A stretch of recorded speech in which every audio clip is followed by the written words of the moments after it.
Hair fall అవ్వకుండా hair growth అవ్వడానికి oils shampoos ఎంతైతే ముఖ్యమో లోపల నుంచి మనం తీసుకునే ఫుడ్ కూడా అంతే ముఖ్యం. ఈ రోజు నేను మీకు super healthy hair growth juice ని ఎలా తయారు చేసుకోవాలో చూపించేస్తున్నాను. ముందుగా మిక్సీ జార్ ని తీసుకుని దాంట్లోకి 5 ఉసిరికాయల్ని ముక్కలుగా కట్ చేసుకుని వేసుకోండి.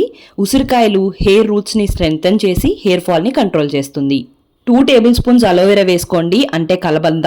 దీనివల్ల స్కాల్ప్ మాయిశ్చరైజింగ్ గా ఉంచి డ్రైనెస్ ని తగ్గిస్తుంది. 2-3 రెమ్మల కరివేపాకు వేసుకోండి, దీనివల్ల గ్రే హెయిర్ ని ప్రివెంట్ చేస్తుంది. పావు కప్ అంత బీట్రూట్, పావు కప్ అంత క్యారెట్ ని వేసుకోండి. దీనివల్ల బ్లడ్ ఫ్లో బాగా పెరిగి హెయిర్ ని స్ట్రాంగ్ గా గ్రోత్ అయ్యేలా చేస్తుంది. ఒక అరంగుళం అల్లాన్ని వేసుకోండి, దీనివల్ల స్కాల్ప్ లో బ్లడ్ సర్క్యులేషన్ అనేది బాగా ఇంప్రూవ్ అవుతుంది. ఒక మందారాకుని శుభ్రంగా కడుక్కుని రేకలు తీసుకుని దీంట్లోకి వేసుకోండి. దీనివల్ల కొత్త హెయిర్ రావడానికి చాలా చాలా హెల్ప్ అవుతుంది.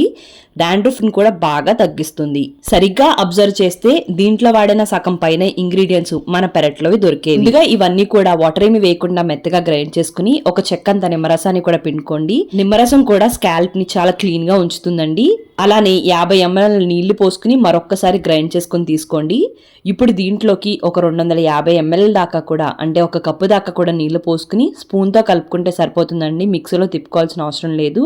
ఇప్పుడు ఇవన్నీ కూడా వడపోసేసుకోండి. గ్లాస్ లోకి సర్వ్ చేసుకుని రోజు విడిచి రోజు తాగండి. ఒక మనిషి 100 ml నుంచి 150 ml మాత్రమే తాగండి. నేను ఇక్కడ ఇద్దరికి చేశాను. డైరెక్ట్ గా తాగాలనుకునే వాళ్ళు తాగొచ్చు, లేదంటే కొంచెం స్వీట్నెస్ యాడ్ చేస్తే తాగాలనుకునే వాళ్ళు 1 టీ స్పూన్ అంతా హనీ వేసుకోండి.